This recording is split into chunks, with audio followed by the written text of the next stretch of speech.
आपल्याला सर्वांना माहिती आहे की आता शहरीकरण आपण रोखू शकत नाही. लोकसंख्या शहराची वाढते आणि या शहरातले सर्व सांडपाणी, सर्व घाण पाणी आपल्या बाजूच्या नदीमध्ये असेल, ओढ्यामध्ये असेल किंवा नाल्यामध्ये आपण सोडत असतो आणि त्यामुळे त्या परिसरामध्ये फार मोठी दुर्गंधी सुटलेली असते. तर ही दुर्गंधी दूर करण्यासाठी भारतातला पहिला प्रयोग राबवलेला आहे.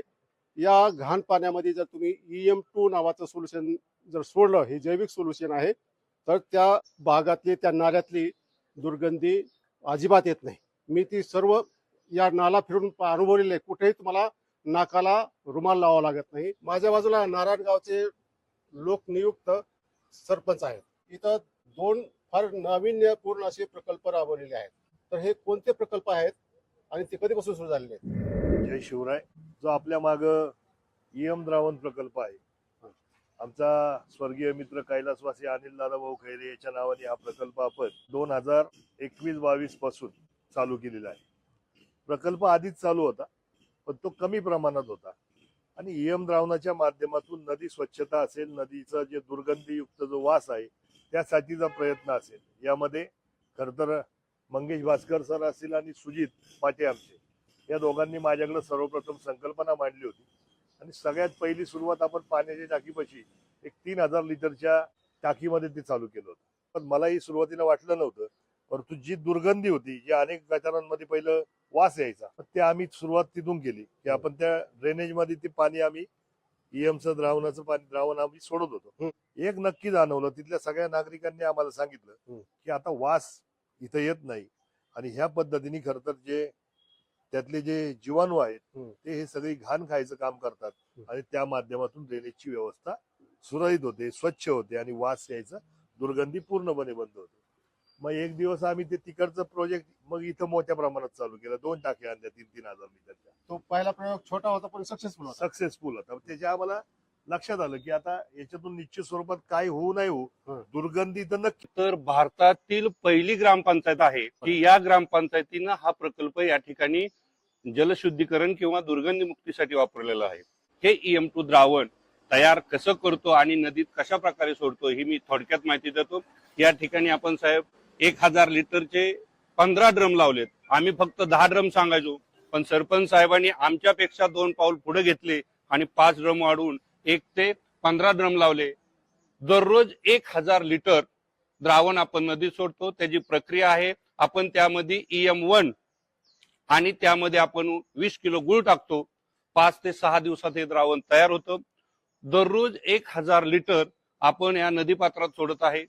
ती व्यवस्था सुद्धा अशी केलेली आहे की एकाच ठिकाणी न पडता त्या नदीपात्रात त्याच्या रुंदीच्या मापाने त्या ठिकाणी नेऊन आपण तिथं छोटे छोटे नळ काढलेत आणि थोडी थोडी थेंब थेंब किंवा धारदार गळती, म्हणजे दिवसभर जरी पाण्यात ते पडलं तरी ते पाण्यात संपूर्ण परिसरात पसरतं. नदीचं पाणी आपण आता स्वतः जरी तिथं जाऊन पाहिलं तर त्याची दुर्गंधी येत नाही.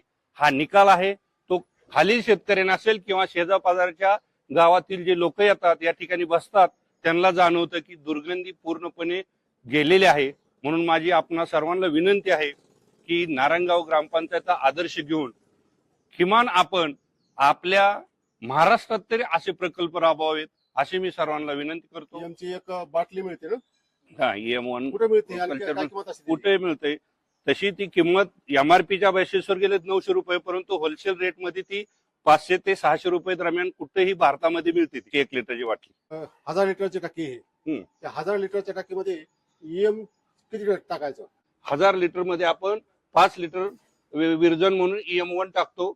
5-6 दिवसात त्यात गुळ टाकल्यामुळे 5-6 दिवसात त्याचं EM2 तयार होतं. गुळ किती टाकायचा? आपण 20 किलो गुळ टाकतो. 1000 लिटर साठी 20 किलो गुळ वापरतो. नाही, गुळ असा की 1 नंबरचाच गुळ असावा असा नाही, दुय्यम दर्जाचा गुळ असला चालेल, कारण त्या बॅक्टेरियाला खाद्य लागत असते.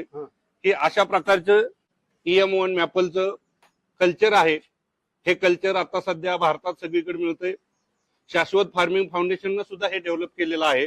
हे कल्चर यात असलेल्या विविध प्रकारच्या जी बॅक्टेरिया आहेत ह्या 5-6 दिवसात ग्रो होऊन याच्यापासून हजारो लिटर तयार होतं. त्याचबरोबर आम्ही पुन्हा हे जर 1000 लिटर संपलं तर या जी वॉलच्या खाली जे काही शिल्लक राहील ते आपण विरजन म्हणून वापरतो. म्हणजे पुन्हा डबल याचं रिपीट करायची आवश्यकता नाही वाटत. पुन्हा आपण हे विरजन म्हणून वापरतो. पुन्हा यात 20 किलो गुळ टाकतो म्हणजे असे कमीत कमी आपण 4 ते 5 वेळा रिप्लिकेशन घेतो. ह्याची जी काळजी घ्यावी लागते ती वर लावलेलं आपण झाकण आहे हे एअर टाईट पाहिजे, त्याला एअर वॉल पाहिजे. कारण की ईएम जे आहे ते अनआरोबिक बॅक्टेरिया आहे, म्हणजे त्याला हवा विरहित ते तयार होतं, त्याला हवा लागायला नको. जर हवा लागलं तर त्याची इफिशियन्सी क्रियाकाळ कमी होतो, म्हणून आपण त्याला एअर टाईट ठेवतो. आणि मगाशी जे आमच्या सरांनी सांगितलं शेतीमध्ये वापरतो, शेतीत सुद्धा 1 फुटाच्या खाली ते काम करतं अनारोग्य असल्यामुळं. म्हणून आम्ही अंधारात काम करतो, म्हणून आम्ही शेतकऱ्यांना सुद्धा सांगतो की आपल्या शेतीचं उत्पादन सुद्धा त्याच्यातून वाढतंय. शेड केले एक, त्यानंतर 15 टाक्या 10,000 लिटरचं बसवलेले आहेत. आता मी दाखवतो तुम्हाला किती सिस्टमॅटिक ह्यांनी अरेंजमेंट केली. ही ओटा केला त्यांनी, ओटा बांधला सिमेंटचा, त्यानंतर त्या ओट्यावर ही अशा 15 टाक्या 10,000 लिटरच्या बसवलेल्या आहेत. त्याचं टोपण एअर टाईट आहे आणि पाणी भरण्यासाठी सुद्धा त्यांनी नळाची व्यवस्था केलेली. त्याला हा इक्वाक दिलेला आहे, तिथून पाणी भरलं जाते. ईएम सोल्युशन टाकलं, 20 किलो गुळ टाकला, किती दिवसांनी त्या सोडता येते, ती तयार होते. हे तसं 5 ते 6 दिवसात तयार होते, हा. परंतु ह्याचा एक फिरी येण्यासाठी ह्याला 15 दिवस लागतात. कारण दररोज एक टाकी, हा, म्हणजे जर जास्त दिवस ठेवलं थोडं तरी पुन्हा त्याची क्वालिटी वाढत जाते चांगली. म्हणजे गुळ त्यांचं अन्न आहे, त्याचं मल्टिप्लिकेशन होते, मल्टिप्लिकेशन होते, उपयुक्त जीवाणू उपयुक्त जीवाणू उपयुक्त जीवाणू म्हणजे बॅक्टेरिया. बॅक्टेरिया. ह्या टाकीपासून तुमचं जी नदी आहे किती अंतर आहे, हे तुम्ही पाईपलाईन केली 300 फूट आहे.